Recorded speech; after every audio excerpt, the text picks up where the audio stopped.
الحمدللہ رب العالمین والصلاة والسلام علی محمد الامین فاعوذ باللہ من الشیطان الرجیم بسم اللہ الرحمن الرحیم۔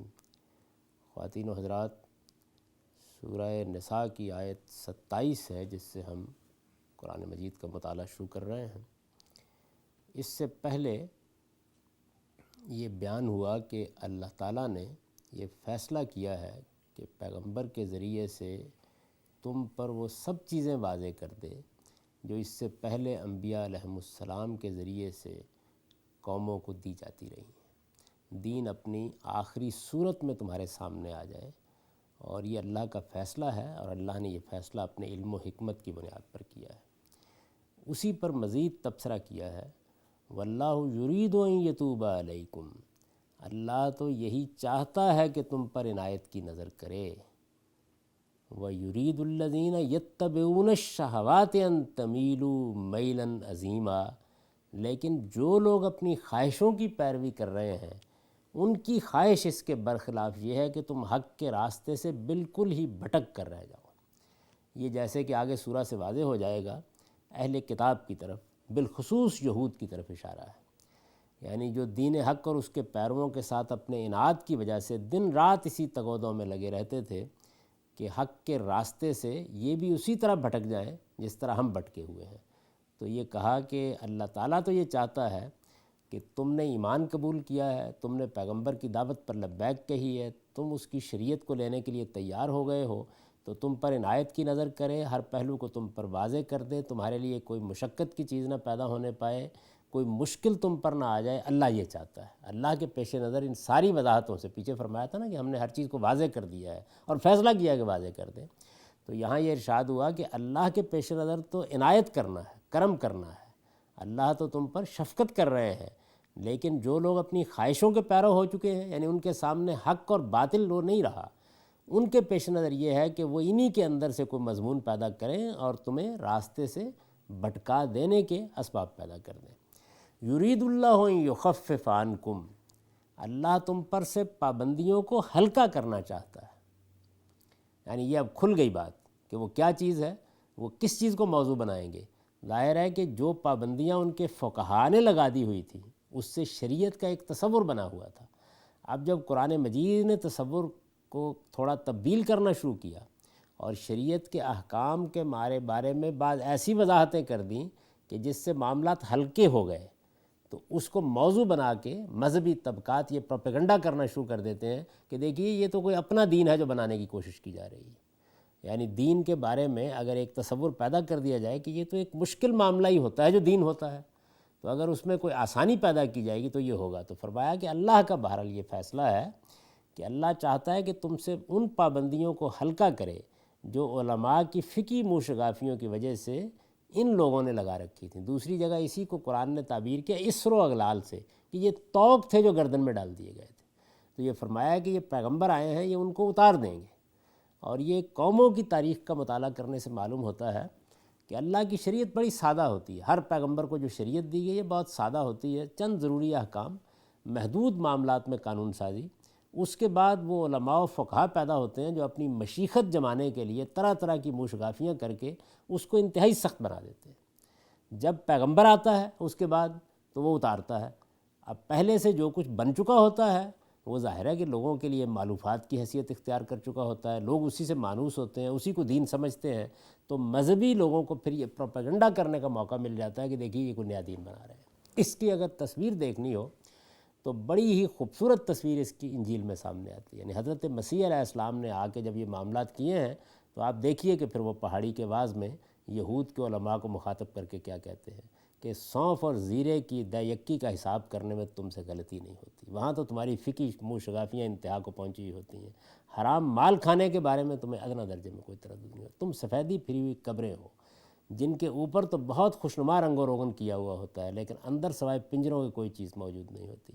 پھر وہ یہ کہتے ہیں کہ دیکھو تم نے میرے شاگردوں پر اعتراض کیا کہ یہ آئے انہوں نے مسجد میں آ کے ہاتھ دھوئے بغیر کھانا کھا لیا، یہ تو تمہیں سب مل گیا، لیکن ظالموں تم مچھروں کو چھانتے اور اونٹوں کو نگلتے ہو۔ تو یہ ساری چیزیں جو انہوں نے فرمائی ہیں اس موقع کے اوپر، وہ اصل میں یہی وقت ہوتا ہے کہ جب مذہبی پیشوا ان چیزوں کو بنیاد بنا کر یہ سب کرتے ہیں، تو اس پر تبصرہ کر رہا ہے قرآن، یرید اللہ ان یخفف عنکم، یعنی یہ دین کا اپنا تصور پیش فرمائیں کہ وہ تو بڑی سختیوں والا ہوا کرتا ہے، اللہ کے پیش نظر تو یہی ہوتا ہے کہ پابندیوں کو ہلکا کیا جائے۔ وَخُلِقَ الْإِنسَانُ ضعیفًا، کہ اللہ چاہتا ہے کہ تم سے پابندیوں کو ہلکا کرے اس لیے کہ تمہاری کمزوریوں کی رعایت ہو، اور حقیقت یہ ہے کہ انسان بڑا ہی کمزور پیدا کیا گیا ہے۔ یعنی انسان کا معاملہ یہ ہے کہ اسے اپنے آپ کو بڑی چیز نہیں سمجھنا چاہیے، بڑا کمزور واقع ہوا ہے، اللہ اس کی کمزوری کی رعایت کر کے اپنی شریعت دیتا ہے، اور اللہ تعالیٰ اسی وجہ سے جب آخری شریعت دے رہا ہے تو اس میں یہ وضاحتیں کر رہا ہے تاکہ کوئی چیز تمہارے لیے مشکل کا باعث نہ بن جائے۔ اصل میں وہ جو آیت پیچھے آئی تھی، اس آیت میں ایک ترغیب دی گئی تھی نا، وہ ہمارے لیے تو مسئلہ اتنا پیچیدہ نہیں بنتا اس لیے کہ یہ زمانہ اب گزر گیا، لیکن ان لوگوں کے معاملے میں تو یہ تھا کہ اللہ یہ چاہتا ہے، اور اس کے نتیجے وہ خیال کرتے کہ اللہ کا منشا یہ ہے کہ ہم اس طرح کے نکاح آگے بڑھ کے کریں، تو اس وجہ سے اس کے اوپر جتنی پابندیاں تھیں وہ بتا دیں کہ نہیں، ان چیزوں کا لحاظ کر کے، یہ مقصد نہیں ہے کہ تم اپنے آپ کو کسی مشکل میں ڈال لو۔ تو جب اللہ تعالیٰ کوئی بات کہتے ہیں تو اس کے سارے پہلو واضح کر دیتے ہیں، کیونکہ اللہ تعالیٰ کی طرف سے کسی ترغیب کا مطلب بھی یہ ہے کہ ایمان والے اپنے ایمان کے پہلے درجے کو حاصل کرنے کے لیے آگے بڑھیں اور اس میں اپنے لیے مشکلات پیدا نہ کر لیں۔ تو اس پر تبصرہ کیا ہے کہ اللہ یہی چاہتا ہے کہ پابندیوں کو ہلکا رکھے، تمہاری کمزوریوں کی رعایت کرے، اور حقیقت یہ ہے کہ انسان بڑا ہی کمزور پیدا کیا گیا ہے۔ یا ایھا الذین آمنوا لا تاکلوا اموالکم بینکم بالباطل، ایمان والو ایک دوسرے کے مال آپس میں باطل طریقوں سے نہ کھاؤ۔ وہی مضمون چلا آ رہا ہے، یعنی بیان کیا تھا وہاں پہ یتیموں کے معاملے میں یہ اختیار کرو، میراث کے معاملے کی یہ نوعیت ہوگی، اس سے نکاح و طلاق کے بعد معاملات پیدا ہو گئے، ان کو بیان کیا۔ اب یہ فرمایا ہے کہ ایک دوسرے کے مال آپس میں باطل طریقوں سے نہ کھاؤ۔ اوپر جب یہ بیان کر دیا کہ غیر فطری اور خود ساختہ بوجھ انسان پر نہیں ہونے چاہیے، ان کو ایک دن اترنا تھا، انسان کا خالق اس کی کمزوریوں سے واقف ہے، وہ اس کو ان بوجھوں تلے دبا نہیں رہنے دے سکتا تھا جن کا تحمل ان کے لیے ممکن نہیں تھا، اس لیے اس نے وہ بوجھ ہلکے کر دیے ہیں۔ لیکن اب فرمایا کہ وہ جو دین کے حقائق ہیں اور جو اس کے اصل معاملات ہیں ان میں کوئی رعایت نہیں ہے۔ اس وجہ سے یہ جو مال ہے ایک دوسرے کا، یہ غبن سے، یہ چوری سے، یہ ملاوٹ سے، یہ کسی کا مال ہتھیا کر یہ نہیں کھایا جا سکتا۔ باطل طریقے کا لفظ استعمال کیا ہے، یعنی ہر وہ طریقہ جو معروف کے خلاف ہے، جو دستور کے خلاف ہے، جو عقل کے خلاف ہے، جو اخلاقی اصولوں کے خلاف ہے، اس طریقے سے کسی کا مال آپ کو کھانے کی اجازت نہیں ہے۔ آپ رشوت نہیں لے سکتے، آپ غبن نہیں کر سکتے، آپ خیانت نہیں کر سکتے، آپ ملاوٹ نہیں کر سکتے، آپ کم نہیں تول سکتے، یہ سب باطل طریقے ہیں۔ تو فرمایا ان میں سے کسی طریقے سے بھی کسی کا مال ہضم کرنے کی کوشش نہ کرو۔ الا ان تکون تجارۃ تراض منکم، ہاں باہمی رضامندی سے تجارت کی جائے اور اس میں نفع کماتے ہو تم، تو اس میں بھی اگرچہ دوسرے سے مال لیا جاتا ہے لیکن اس کو اللہ نے جائز رکھا ہے۔ باطل طریقے جس طرح کہ میں نے عرض کیا، کیا طریقے ہیں؟ جو عدل و انصاف کے خلاف ہیں، معروف کے خلاف ہیں، دیانت کے خلاف ہیں، سچائی کے خلاف ہیں، جن میں لین دین اور معاملت کی بنیاد فریقین کی حقیقی رضامندی پر نہیں ہوتی، بلکہ کیا تو ایک کا مفاد ہوتا ہے اور دوسرے کی بے بسی اور مجبوری ہوتی ہے۔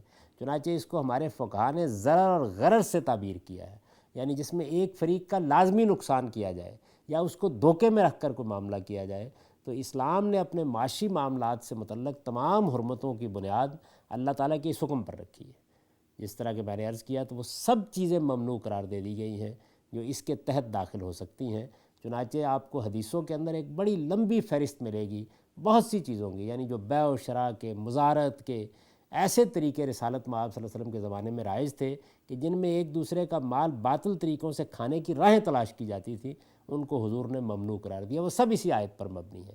تو اس میں یہ بات واضح کر دی کہ باہمی رضامندی سے تجارت البتہ کی جائے گی اور اس میں ظاہر نفع بھی حاصل کیا جائے گا، اس کو اللہ نے ممنوع نہیں قرار دیا۔ وَلَا تَقْتُلُوا أَنفُسَكُمْ، اور ایک دوسرے کو قتل نہ کرو، یعنی یہ دوسری بات فرمائی۔ ایک یہ کہ مال باطل طریقے سے نہ کھاؤ، یہ مال کی حرمت بیان ہو گئی، اور دوسرے یہ کہ کسی کی ناحق جان تم نہیں لے سکتے، تو جان کی حرمت بیان کر دی۔ ان دونوں کو جو اللہ تعالیٰ نے ایک ساتھ جمع کیا ہے تو حقیقت یہ ہے کہ ان دونوں میں بڑا گہرا رشتہ ہے۔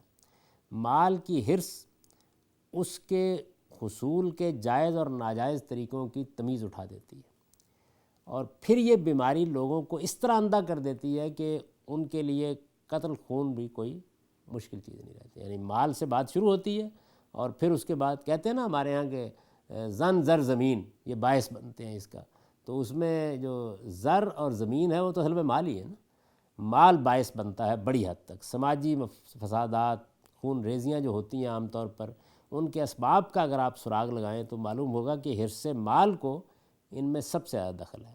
تو اسلام نے ان دونوں چیزوں کے اس گہرے باہمی رشتے کی وجہ سے ایک دوسرے کے مال، ایک دوسرے کی جان، دونوں کی حرمت کو یکساں تاکید کے ساتھ یہاں بیان کر دیا۔ وَلَا تَقْتُلُوا أَنفُسَكُمْ، جہاں تک قتل یا کسی کی جان لینے کی حرمت کا تعلق ہے، یہ یہاں پر تو اجمال سے بیان ہوا ہے، لیکن یہ معلوم ہے کہ قرآن مجید آگے جا کے جیسے سورہ مائدہ میں بیان کرے گا کہ اللہ نے تو اپنی شریعت میں ہمیشہ سے یہ لکھ رکھا ہوا ہے کہ جس نے کسی ایک انسان کو قتل کر ڈالا اس نے پوری انسانیت کو قتل کیا، اور جس نے کسی ایک انسان کے لیے زندگی کا اہتمام کیا اس نے پوری انسانیت کے لیے زندگی کا اہتمام کیا۔ وہاں اس کو بیان کیا ہے۔ پھر یہ بتایا ہے کہ جو لوگ جانتے بوجھتے کسی کی جان لے لیں گے ان کے لیے ابدی جہنم کی سزا ہے۔ 3 بڑے جرائم کا جب سورہ فرقان میں ذکر کیا تو اس میں شرک کو، پھر اس کے بعد قتل اور اس کے بعد زنا کو بیان کیا، اور ان کے بارے میں یہ بیان کیا کہ جو بھی ان کا ارتکاب کرے گا اور ان پر اصرار کرتے ہوئے دنیا سے رخصت ہوگا، یلقا اسامہ ویدخل فیہ مہانہ، یعنی وہ لازماً ذلت کے عذاب سے دوچار ہو جائے گا، الا یہ کہ وہ توبہ کرے، اصلاح کر لے، اچھی زندگی بسر کرے۔ اس میں پھر بشارت دی ہے کہ اگر کوئی ان کو چھوڑ دیتا ہے اور اچھی زندگی بسر کرتا ہے تو اللہ تعالیٰ جو پہلے گناہ ہوئے ہیں ان کی جگہ نیکیاں نامہ اعمال میں لکھ دے گا، اس کی عنایت ہوگی، صرف معاف ہی نہیں کرے گا۔ تو ارشاد فرمایا کہ کسی کو قتل نہ کرو، ان اللہ کان بکم رحیمہ، یہ بات اچھی طرح سمجھ لو، اس میں کوئی شبہ نہیں ہے کہ اللہ تم پر بڑا مہربان ہے۔ وَمَن يَفْعَلْ ذَلِكَ عُدْوَانًا وَظُلْمًا، اور یاد رکھو کہ جو لوگ ظلم اور زیادتی کے ساتھ ایسا کریں گے فَسَوْفَ نُصْلِيهِ نَارًا، ان کو ہم ضرور ایک سخت بھڑکتی ہوئی آگ میں جھونک دیں گے۔ وَكَانَ ذَلِكَ عَلَى اللَّهِ يَسِيرًا، اور یہ اللہ کے لیے بہت ہی آسان ہے۔ یہ جو فرمایا تھا کہ اللہ تم پر بڑا مہربان ہے، تو مطلب یہ تھا کہ جب اللہ مہربان ہے تو وہ کس طرح پسند کر سکتا ہے کہ اس کے بندے ایک دوسرے کا مال ناحق طریقوں سے کھائیں اور ایک دوسرے کو قتل کریں۔ وہ تو یہی چاہے گا، جب وہ مہربان ہے تو یہی چاہے گا کہ لوگ آپس میں رحماء بینہم بن کر زندگی بسر کریں۔ صحابہ کرام کی یہ صفت بیان ہوئی ہے نا کہ وہ اشداء علی الکفار رحماء بینہم، آپس میں وہ بہت ہی شفقت کا رویہ رکھتے تھے۔ تو یہ چیز جو ہے یہ اللہ چاہتا ہے کہ مسلمانوں کے مابین پیدا ہو۔ اس کے بعد یہ فرمایا کہ جو ظلم اور زیادتی کے ساتھ ایسا کرے، یعنی جن جرائم کا پیچھے ذکر ہوا ہے وہ لوگوں کے مال کھانے کے طریقے ظلم اور زیادتی سے تجویز کریں، بالکل اسی طرح کسی کی جان کے خلاف اقدام کریں، تو اس میں عدوانم و ظلمہ 2 لفظ استعمال ہوئے۔ یہ لفظ جب اکٹھے آتے ہیں تو گناہ کی 2 الگ الگ صورتوں کو بیان کرتے ہیں۔ ظلم کا لفظ اس صورت پر دلالت کرتا ہے جب دھاندلی سے کسی کا حق واجب ادا نہ کیا جائے، اور عدوان کا اس صورت پر جب زور اور زبردستی سے کسی کی جان و مال پر دست درازی کی جائے۔ یعنی جب دونوں اکٹھے آتے ہیں تو ظلم میں یہ ہوتا ہے کہ آپ نے اپنی طرف سے کوئی زور زبردستی تو نہیں کی، لیکن کوئی دھاندلی کر کے، کوئی دھوکہ دے کے، کوئی فریب دے کے، ایسے ملاوٹ کرنے والا کرتا ہے یا جس طرح کم تولنے والا کرتا ہے، آپ نے کسی کا حق غصب کر لیا۔ اور عدوان کا لفظ جب اس طرح ساتھ آئے گا تو مطلب یہ ہے کہ زور زبردستی کر کے، یعنی جس طریقے سے آپ نے چوری نہیں کی، ڈاکہ ڈال دیے، تو یہ اس کو بیان کرے گا۔ اور اس کے برخلاف اگر یہ الگ الگ آتے ہیں تو کم و بیش ایک ہی مفہوم کے حامل ہوتے ہیں۔ تو یہاں پر دونوں لفظ چونکہ اکٹھے آئے ہیں تو مطلب یہ ہے کہ نہ تو دھاندلی سے کسی کا حق واجب آپ کھانے کی کوشش کریں، اور نہ زور اور زبردستی سے کسی کی جان، مال، آبرو کے خلاف کوئی زیادتی کریں۔ اسی کو رسالت میں آپ صلی اللہ علیہ وسلم نے بیان فرمایا کہ المسلم من سلم المسلمون من لسانہ و یدہ، مسلمان تو ہوتا ہی وہ ہے کہ جس کے ہاتھ اور جس کی زبان سے دوسرے محفوظ رہیں۔ یہ بدقسمتی ہے ہماری کہ اس وقت ہمارے معاشرے میں مسلمان ہی ہیں کہ جن کے ہاتھ سے اور جن کی زبان سے لوگ محفوظ نہیں رہتے، جن کے بارے میں یہ اطمینان نہیں ہوتا کہ ان سے ہم سودا لیں گے تو یہ پورا تول کر دیں گے، یہ جھوٹ نہیں بولیں گے، یہ بددیانتی نہیں کریں گے، جن کے بارے میں یہ اطمینان نہیں ہوتا کہ یہ خیانت سے محفوظ ہے۔ تو اللہ تعالیٰ تو یہ کہتے ہیں کہ مسلمان ہونے کا مطلب ہی یہ ہے کہ تمہارے اندر یہ اوصاف ہوں، یہ اخلاقی اوصاف تمہارے اندر ہوں، ان کو بنیاد بنا کر تم اپنے تمام معاملات کرو۔ ارشاد فرمایا کہ یہ معمولی بات نہیں ہے، یعنی تم یہ نہ سمجھو کہ چند مذہبی اعمال کو انجام دے کے تم جہنم سے بچ جاؤ گے، کسی کی جان کے خلاف، کسی کے مال کے خلاف اگر عدوان اور ظلم کا طریقہ اختیار کرو گے، ظلم اور زیادتی کا طریقہ اختیار کرو گے، تو اس کی سزا جانتے کیا ہے؟ اس کی سزا جہنم ہے، تمہیں بھڑکتی آگ سے دوچار ہونا پڑے گا۔ اور فرمایا کہ یہ خیال نہ کرو کہ اس طرح کے جرائم پر اللہ تعالیٰ سزا دیتے وقت یہ خیال کریں گے کہ میرا بندہ ہے۔ فرمایا وَكَانَ ذَلِكَ عَلَى اللَّهِ يَسِيرًا، اللہ کے لیے یہ بہت آسان ہے کہ کسی کا مال کھانے والے، ملاوٹ کرنے والے، غبن کرنے والے، دھوکہ دینے والے، خیانت کرنے والے، لوگوں کی بے گناہوں کی جان لینے والے، اپنے مقاصد کے لیے لوگوں کے چیتھڑے اڑا دینے والوں کو جہنم میں ڈال دے، یہ اس کے لیے کوئی مشکل کام نہیں ہے۔ اس وجہ سے یہ سمجھ لو کہ جب دوسروں کے ساتھ یہ معاملہ کرو گے تو یہ حقوق العباد کا معاملہ ہے، یہ آسان نہیں ہے۔ ان میں سے جس جرم کا بھی ارتکاب کرو گے اس کی سزا بھگتنی پڑے گی، الا یہ کہ تلافی کرو، توبہ کرو، جس طرح کے پیچھے اس کا ضابطہ بیان ہو گیا۔ ان تجتنبوا کبائر ما تنہون عنہ، اب فرمایا کہ ان گناہوں سے بچو، اس لیے کہ تمہیں جن چیزوں سے منع کیا جا رہا ہے ان کے بڑے بڑے گناہوں سے اگر تم بچتے رہے، یعنی جو اللہ کے ممنوعات ہیں، جن چیزوں سے اللہ نے منع کیا ہے، ان میں کچھ بڑے گناہ ہیں، کچھ چھوٹے گناہ ہیں۔ یہ چند بڑے گناہ تھے نا جن کا ذکر ہوا، کسی کا مال کھا لینا، غبن کر لینا، خیانت کرنا، چوری کرنا، یہ بڑے گناہ تھے۔ اسی طرح کسی کو قتل کر دینا۔ تو فرمایا کہ اللہ کا قانون یہ ہے کہ جن چیزوں سے بھی اللہ نے روکا ہے ان میں اگر بڑے بڑے گناہوں سے بچتے رہو گے، ان بڑے بڑے گناہوں سے بچتے رہو گے، تو جو چھوٹی چھوٹی غلطیاں اور لغزشیں ہو جاتی ہیں، نکفر عنکم سیئاتکم، اس کے صلے میں میں تم سے جھاڑ دوں گا، وہ معاف کر دوں گا۔ اگر ان سے بچو گے وہ تمہارے حساب سے ختم کر دی جائیں گی۔ وَنُدْخِلْكُمْ مُدْخَلًا كَرِيمًا، اور تمہیں عزت کی جگہ پر داخل کیا جائے گا، یعنی ہم تمہیں عزت کی جگہ پر داخل کریں گے۔ تو یہ اللہ تعالیٰ نے یہاں بھی بیان کیا ہے، دوسری جگہوں پر بھی بیان کیا ہے۔ یہ بڑی بشارت ہے کہ آدمی کو بہرحال حقوق العباد کے یہ جو بڑے بڑے گناہ ہیں، دیکھیے اللہ تعالیٰ کے ساتھ معاملے کی نوعیت تو ایک ہی ہے کہ آدمی شرک نہ کرے اور اس کے سامنے سجدہ ریز رہے، باقی تو جتنے بھی کبائر ہیں ان سب کبائر کا تعلق اصل میں حقوق العباد سے، یعنی یا وہ مال سے متعلق ہے جیسے بیان کیا ہے، یا جان سے متعلق ہے۔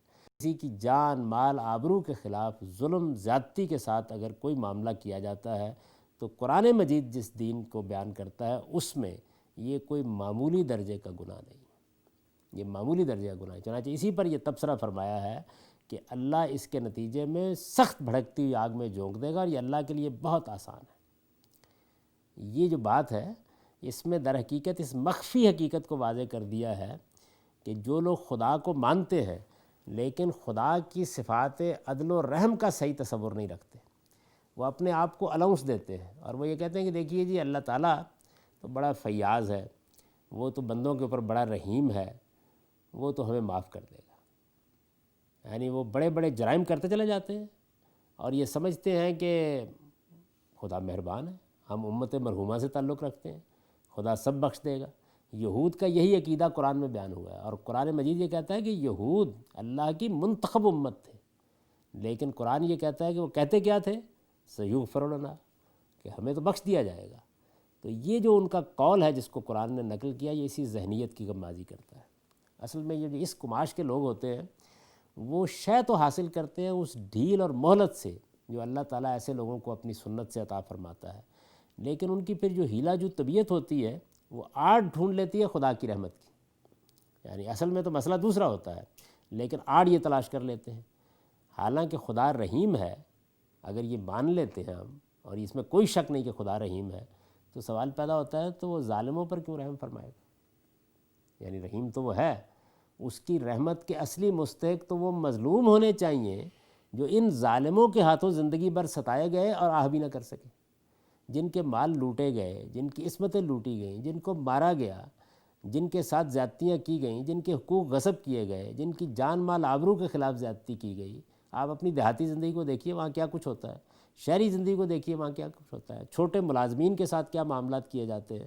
تو فرمایا کہ یہ جو کچھ ظالم ظلم کرتے رہے ہیں، یہ ظلم کر کے کہتے ہیں کہ خدا ہم پر رحمت فرمائے، خدا ان مظلوموں پر کیوں رحمت نہیں فرمائے گا؟ اور ان مظلوموں کے اوپر خدا کی رحمت کا تقاضا تو یہ ہے کہ وہ ان کے لیے عدل کرے۔ تو خدا جو ہے وہ صرف رحیم ہی نہیں ہے، وہ عادل بھی ہے، اور اس کی صفات میں کبھی تناقض نہیں ہوتا کہ ایک صفت کا غلبہ ہو جائے۔ وہ رحم کرے گا اور اس کے رحم کا ظہور ظالموں کے لیے نہیں ہوگا قیامت میں، وہ مظلوموں کے لیے ہوگا۔ اس میں کوئی شک نہیں کہ وہ غفور الرحیم ہے، لیکن وہ اس جانب یہ معاملہ کرے گا۔ اس کے بعد یہ جو کہا کہ بڑے بڑے گناہوں سے بچتے رہے، تو جس طرح میں نے عرض کیا کہ پیچھے بڑے گناہ تو بیان ہو گئے ہیں، لیکن صرف یہی بڑے گناہ نہیں ہیں، بلکہ سورہ بنی اسرائیل کی جو آیات ہیں 22 سے 39 تک، ان میں اللہ تعالیٰ نے 10 بڑے جرائم کو بیان کیا ہے، 10 بڑے احکام جو 10 کمانڈمنٹس ہیں قرآن مجید کی۔ تو ان احکام کی خلاف ورزی سے جو گناہ پیدا ہوتے ہیں وہ اصل میں بڑے بڑے گناہ ہیں، وہ سب کبیرہ گناہ ہیں۔ ان کی میں نے تفصیل کر دی ہے اپنی کتاب میزان میں، اخلاقیات کے باب میں بڑی تفصیل سے عنوانات قائم کر کے بیان کر دیا ہے۔ اس چیز کو بھی یہاں واضح کر دیا گیا کہ یہ اللہ کا بڑا کرم اور بڑی عنایت ہے کہ وہ یہ کہتے ہیں کہ بڑے گناہوں سے بچنے کا صلہ یہ ہے کہ چھوٹے گناہوں کو اللہ اپنی بے پایہ رحمت سے معاف کر دیتا ہے۔ یہ یہاں پر بشارت دی ہے۔ تو اس میں یہ حقیقت یاد رکھنی چاہیے کہ چھوٹے گناہوں سے بچنے کی راہ بھی یہی ہے کہ آدمی بڑے گناہوں سے بچے،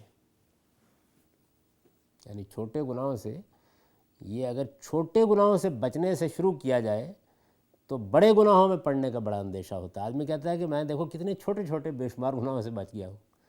اگر بڑے گناہوں سے بچے گا تو اس کا امکان ہے کہ چھوٹوں سے بھی بچے گا۔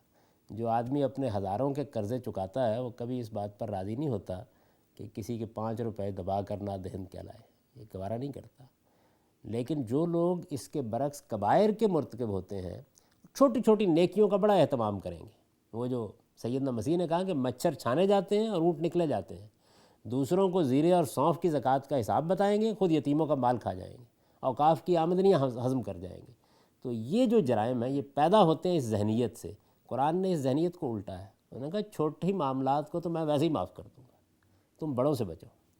یعنی جو سیدنا مسیح نے کہا نا کہ اونٹ نکلنے سے باز آؤ، مچھر چھاننے کی کوشش نہ کرو، اس میں تو اللہ ویسے ہی کرم فرما دے گا، ہو جاتی ہے غلطیاں انسان کے ساتھ۔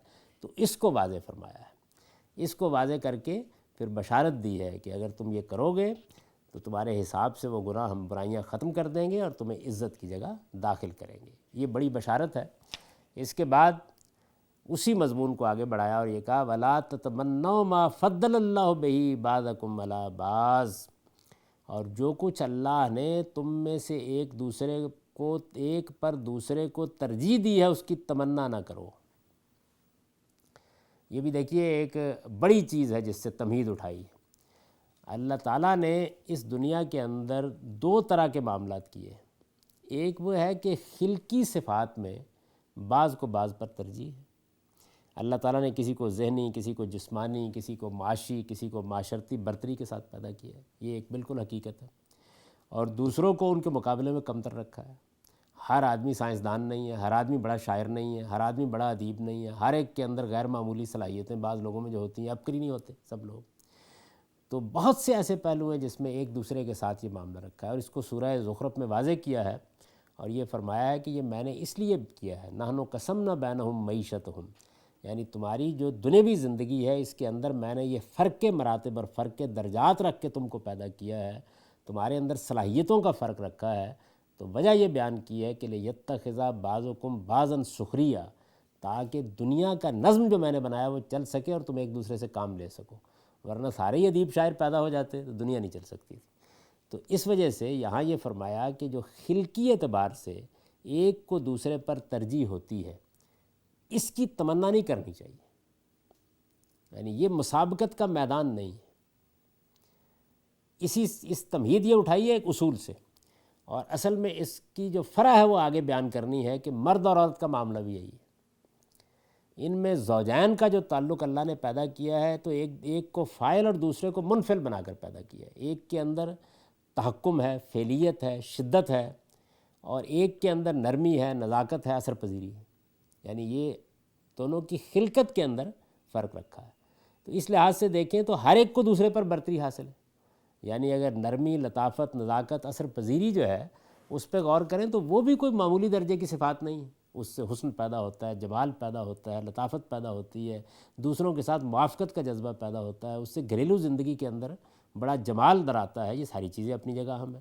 دوسری طرف یہ جو تحکم ہے، شدت ہے، غلبہ ہے، آدمی اس کی تمنا تو کرتا ہے، لیکن یہ اس کے ساتھ ہی ساتھ یہ معلوم ہے کہ بہت سے ایسے محاسن پیدا کرتا ہے، وہاں بہت سے مسائل بھی پیدا کرتا ہے۔ تو اللہ تعالیٰ نے ہر ایک کو کسی نہ کسی پہلو سے ترجیح دی ہے۔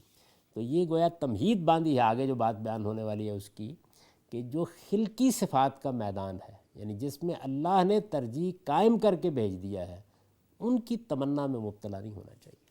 وہ کرو گے تو اس کا نتیجہ یہ نکلے گا کہ پھر اپنے آپ کو نفسیاتی مریض بنا لو گے، اور یا خدا کی بنائی ہوئی فطرت کے خلاف جنگ آزما رہو گے، اس کے علاوہ کوئی نتیجہ نہیں نکلے گا۔ تمہید یہاں سے اٹھائی، وَلَا تَتَمَنَّوْا مَا فَضَّلَ اللَّهُ بِهِ بَعْضَكُمْ عَلَىٰ بَعْضٍ، اور جو کچھ اللہ نے تم میں سے ایک کو دوسرے پر ترجیح دی ہے اس کی تمنا نہ کرو۔ لِلرِّجَالِ نَصِيبٌ مِّمَّا اكْتَسَبُوا، اس لیے کہ مردوں نے جو کچھ کمایا ہے اس کا حصہ خدا کے حضور میں تو انہیں مل جائے گا۔ یعنی اگر خلقی صفات کو تم اپنی تمنا اور آرزو کا میدان بناؤ گے تو اس کا نتیجہ تو خدا کے ہاں خسران کے سوا کوئی نکلنے والا نہیں۔ لیکن جو تم نے اخلاقی میدان میں کمائی کی ہے، یعنی جس میدان میں ایک دوسرے سے آگے بڑھا جا سکتا ہے، مسابقت کا اصل میدان وہ ہے، اس میدان میں جو کچھ بھی کماؤ گے اس کا صلہ تو خدا کے حضور میں مل جائے گا۔ وَلِلنِّسَاءِ نَصِيبٌ مِّمَّا اكْتَسَبْنَا، اور عورتوں نے جو کچھ کمایا ہے اس کا حصہ انہیں خدا کے حضور میں مل جائے گا۔ اس لیے ایک دوسرے سے آگے بڑھنے کی تمنا ہو تو اس میدان میں آگے بڑھو۔ وَسَلُوا اللَّهَ مِن فَضْلِهِ، اور اس کے لیے اللہ سے اس کے فضل کی تمنا کرو۔ ان اللہ کان بکل شیء علیما، یقیناً اللہ ہر چیز کا علم رکھتا ہے۔ یعنی مطلب یہ ہے کہ ایک میدان وہ ہے جو خلقی صفات کا ہے، اس میں ایک دوسرے کے آگے بڑھنے کی تمنا نہ کرو۔ ایک میدان اکتسابی ہے، یہ ایک دوسرا میدان ہے، اس کی طرف توجہ دلائی ہے۔ یہ اکتسابی میدان کون سا ہے؟ یہ نیکی کا ہے، تقوی کا ہے، عبادت کا ہے، ریاضت کا ہے، علم کا ہے، اخلاق کا ہے۔ قرآن نے اس کے لیے جگہ جگہ ایمان اور عمل صالح کی تعبیر اختیار فرمائی ہے۔ تو فرمایا کہ مسابقت، تنافس، ایک دوسرے سے آگے بڑھنے اور دوڑ لگانے کا میدان یہ ہے۔ اس میں بڑھنے کے لیے کسی پر کوئی پابندی نہیں۔ علم میں آگے بڑھیے، اخلاق میں آگے بڑھیے، عبادت اور ریاضت میں آگے بڑھیے، لوگوں کی خدمت میں آگے بڑھیے، اخلاقی اوصاف اپنے اندر پیدا کرنے میں آگے بڑھیے۔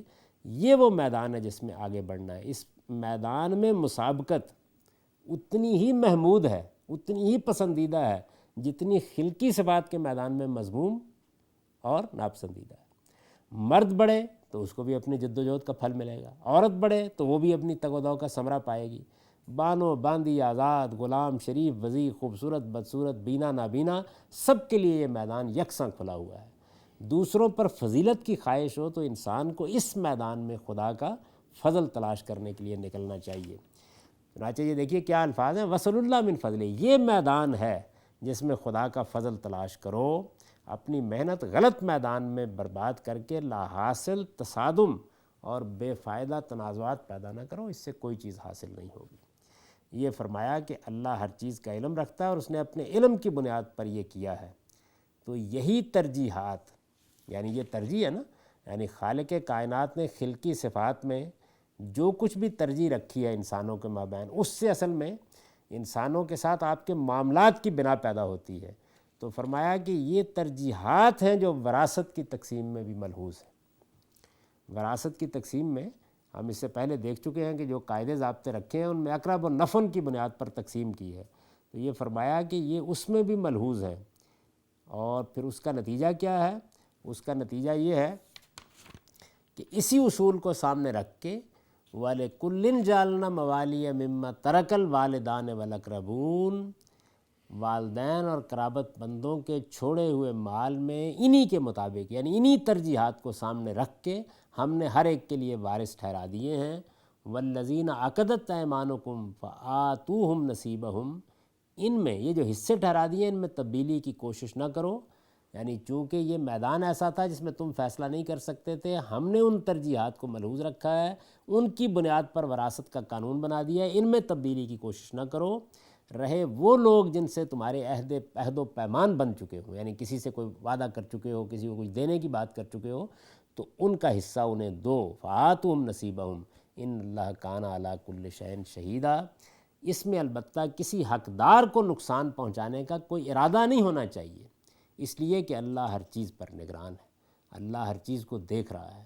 تو یہ فرمایا کہ حصے ہم نے مقرر کیے ہیں، تو انہی ترجیحات کو پیش نظر رکھ کے مقرر کیے ہیں، اور اگر تم نے کسی کو کچھ دینے کا وعدہ کیا ہے، کوئی وصیت کرنا چاہتے ہو تو ضرور کرو اور اس کا حصہ اس کو دو۔ تقسیم وراثت کا ضابطہ اس کے بعد شروع ہوتا ہے۔ اللہ تعالیٰ نے جو حصے مقرر کیے ہیں وہ ان ترجیحات کو سامنے رکھ کے مقرر کیے ہیں، لیکن تمہارے عہد و پیمان کو وہ ختم نہیں کرتے، وہ تم نے کیے ہوئے ہیں تو ان کو تم ضرور پورا کرو، اور وہ جو حصہ اللہ نے مقرر کیا ہوا ہے اس کو ادا کرو۔ اور یہ جو حصہ تم نے کسی کے لیے رکھ دیا اپنے مال کے اندر سے، یہ اس کا حصہ ہے، اس کو بھی بہرحال تم اس کے سپرد کر سکتے ہو، لیکن یہ وصیت اس مقصد کے لیے نہیں ہونی چاہیے کہ حقداروں کو کوئی نقصان پہنچایا جائے۔ یہ طریقہ کبھی تمہیں اختیار نہیں کرنا چاہیے، بلکہ صحیح طریقے سے انصاف کے ساتھ عدل کے اصولوں کو ملحوظ رکھتے ہوئے تمام فیصلے کرنے چاہیے۔ یہ فیصلے عدل کے اصولوں کو ملحوظ رکھ کے کرو گے کہ تمہارے معاشرے کے لیے صلاح و فلاح کا باعث بنیں گے۔ اور یہ ہمیشہ ذہن میں رکھو کہ خدا نے جو تقسیم کر رکھی ہوئی خلقی صفات کے لحاظ سے اس تقسیم کو درم برم کرنے کی کوشش نہ کرو۔ تم جذبات میں آ کر کچھ فیصلے کر لیتے ہو، اللہ اپنے علم اور حکمت کی بنیاد پر فیصلے کرتا ہے۔ اس کی شریعت کے معاملے میں اگر کوئی تردد پیدا ہو تو سمجھنے کی کوشش کرو کہ اللہ نے یہ کیوں کیا ہے، کیونکہ اللہ علیم و حکیم ہے۔ اور اگر اس اللہ پروردگار عالم کو مانتے ہوئے کوئی غلط راستہ اختیار کرو گے تو یاد رکھو کہ اللہ نگران ہے، ایک دن تمہیں اس کے حضور میں پیش ہونا ہے اور وہ تمام معاملات کا حساب تم سے لے گا۔ اب ان آیات کا سادہ ترجمہ سن لیجیے۔ اللہ تو یہی چاہتا ہے کہ تم پر عنایت کی نظر کرے، لیکن جو لوگ اپنی خواہشوں کی پیروی کر رہے ہیں ان کی خواہش اس کے برخلاف یہ ہے کہ تم حق کے راستے سے بالکل ہی بھٹک کر رہ جاؤ۔ اللہ تم پر سے پابندیوں کو ہلکا کرنا چاہتا ہے، اس لیے کہ تمہاری کمزوریوں کی رعایت کرے، اور حقیقت یہ ہے کہ انسان بڑا ہی کمزور پیدا کیا گیا ہے۔ ایمان والوں، ایک دوسرے کے مال آپس میں باطل طریقوں سے نہ کھاؤ، الا یہ کہ باہمی رضامندی سے تجارت کی جائے، اور ایک دوسرے کو قتل نہ کرو۔ اس میں شبہ نہیں کہ اللہ تم پر بڑا مہربان ہے۔